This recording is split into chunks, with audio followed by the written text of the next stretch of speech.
Level 1. The recruit. You are 16, Osaka, Japan. You do not come from money. You come from a pachinko parlor and a father who disappeared when you were 9. School never made sense to you. The streets did. A man notices you outside a convenience store. You have been chasing off shoplifters for the owner. Nobody asked you to. He watches for 3 days. Then he buys you ramen. He does not mention the Yakuza. He talks about loyalty, about brotherhood, about belonging to something that does not abandon you.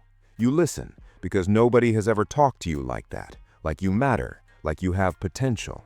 A week later, he introduces you to his boss. You bow correctly without being told to. The boss nods. That nod changes the rest of your life. You just do not know it yet. Level 2.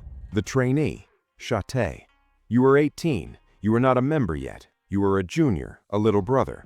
You run errands, you clean the office, you pour drinks for senior members without being asked. You speak only when spoken to.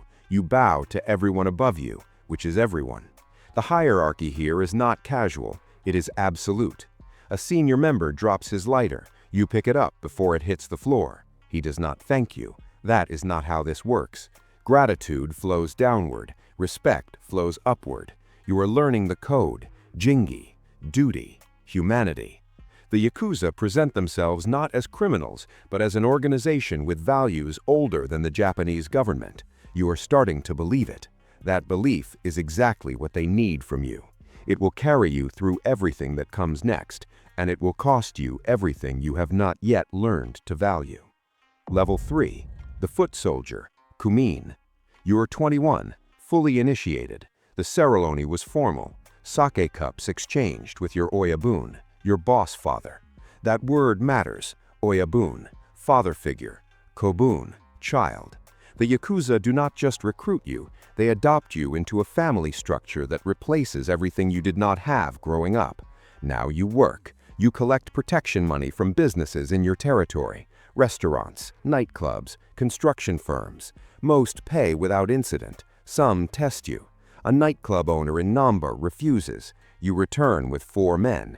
You do not touch him. You sit at his bar. You order drinks. You stay until closing. Every customer leaves uncomfortable. He calls your boss the next morning. He pays double. You are visible now. People on the street know your face. That visibility is power. It is also the beginning of your exposure. Level 4. The senior soldier, Wakashu. You are 26. You have junior members beneath you now. You are responsible for their conduct. If they embarrass the family, you answer for it. That weight changes how you move. You stop being reckless. Recklessness is for men with nothing to lose. You have something now. Rank, income, reputation. You are earning $15,000 to $25,000 a month through your territory collections and your cut of gambling operations. You also manage conflict. A junior member gets into a fight with a rival gang member and cuts off the man's finger. This is a diplomatic crisis. You spend 2 weeks negotiating a resolution, gifts exchanged, apologies delivered formally, face saved on both sides. Violence in the Yakuza is the failure of management. The best men in this organization rarely need to use it. You are becoming one of the best men, and you are becoming someone your 16-year-old self would not recognize. Level 5. The Lieutenant, Wakagashira Hosa. You are 32. You oversee multiple crews. You report directly to the clan's second-in-command. Your job is operations, making sure money flows up the chain cleanly, disputes resolved quietly, legitimate businesses staying legitimate enough. Because the Yakuza have always operated semi-openly in Japan. They have offices with name plaques, business cards, public addresses. For decades, they were tolerated as a necessary evil, keeping petty crime organized and controllable. But the laws changed. The Organized Crime Exclusion Ordinances of 2011 made it illegal for ordinary citizens to do business with known Yakuza members, banks, landlords, hospitals. Suddenly, your men cannot open accounts, cannot rent apartments, cannot get medical treatment without hiding what they are. The organization is adapting. You are at the center of that adaptation. You are no longer a criminal. You are a financial architect. But the building you are constructing has no foundation that will hold forever. Level 6. The Underboss, Wakagashira. You are 39, second in command of your entire clan.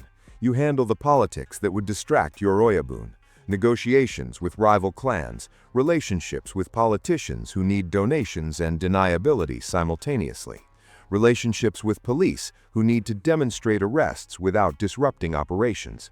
Yes, that relationship exists. It always has. The Yakuza and Japanese law enforcement have coexisted for decades in an arrangement too complex to call corruption and too calculated to call coincidence. You are the man who maintains that arrangement. You meet in private rooms, you speak carefully, you remember everything and write nothing down. You have not carried a weapon personally in 6 years. You do not need one. Power without visibility is the safest kind. You understood that before most men in your position ever do. Level 7. The Boss, Oyabun. You run the clan. 3,000 men, legitimate businesses worth hundreds of millions of yen, territory across 4 prefectures. New members bow to you on their knees. Senior members seek your approval like sons seeking a father's pride. You did not expect the weight of that, the loneliness of it. Every decision you make affects thousands of lives. A business deal gone wrong, a territorial dispute escalated too far, a junior member who crossed a line you cannot ignore. You have had men punished, you have had men removed, you have attended their funerals and sat in the front row, because in the Yakuza, the Oyabun attends the funerals of those he orders killed. That is the code. Responsibility without exception. You have 2 phones, one your wife knows about. Your children go to international schools in Tokyo under your wife's family name. You love them completely, and that love is the most dangerous thing you carry. Level 8. The Target. You are 48. The National Police Agency has a task force with your name on it. Interpol has a file. The Americans, specifically the Treasury Department, have sanctioned you personally under the Foreign Narcotics Kingpin Act. Your photograph is in law enforcement databases in 11 countries. You have not left Japan in 4 years. Your clan's income has dropped 40% since the exclusion laws took full effect. Banks will not touch you. Real estate agents will not sell to you. Contractors will not build for you. The state is not trying to arrest you anymore. It is trying to make you financially impossible, suffocate the organization without a trial. It is working. You are adapting. Cryptocurrency, front companies registered under clean names, overseas operations in Southeast Asia. But you are bleeding, and everyone below you can feel it. Last year, your senpai died, stomach cancer. You sat with him for the last 3 days. He never once spoke about the life. He talked about his garden, a persimmon tree he had planted 30 years ago that finally produced fruit last autumn. You think about that tree more than you expected to. Level 9. The Dissolution. It did not end with handcuffs. It ended with a meeting. Your senior lieutenants gathered. The numbers were undeniable. Revenue down, member count shrinking. Young men who would have joined a decade ago now choosing other paths. Organized crime has too many obstacles now, too little reward. You announce the clan's dissolution formally. This is not uncommon in modern Japan. Several major Yakuza clans have officially disbanded under government pressure in recent years. The ceremony is somber. Men who have been brothers for 20 years bow to each other for the last time. Some will go legitimate, some will join surviving clans, some will simply disappear into the city. You are 58 years old. You have a criminal record that makes ordinary employment impossible. You have money hidden in places only you know, and you have a code, Jingi, that tells you this ending was honorable. You almost believe it. Level 10. The Ghost. You are retired, officially. You live quietly in a house outside Kyoto. No bodyguards, no entourage. You tend a small garden. You drink tea in the morning and watch the news report on the Yakuza's declining membership, down from 180,000 in the 1960s to under 20,000 today. Experts call it the end of an era. You know better. The Yakuza did not disappear. It transformed.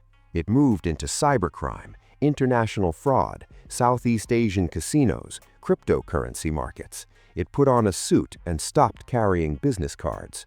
The young men running it now do not have tattoos. They do not have missing fingers. They look like accountants and tech entrepreneurs, because that is what survival requires. You built something that lasted a century before you arrived and will last a century after you are gone. The garden is quiet. You walk to a small temple nearby every Sunday morning. You wash your hands at the stone basin. You bow. You do not pray for anything specific. You have lived outside the law your entire adult life, and you have never once felt like a criminal. The boy who stood outside the pachinko parlor is somewhere inside you still. He is the only part of you that was truly free, and you lost him so gradually you never noticed he was gone. Somewhere in Osaka right now, a boy outside a convenience store is being bought ramen by a man he has never met. It is starting again.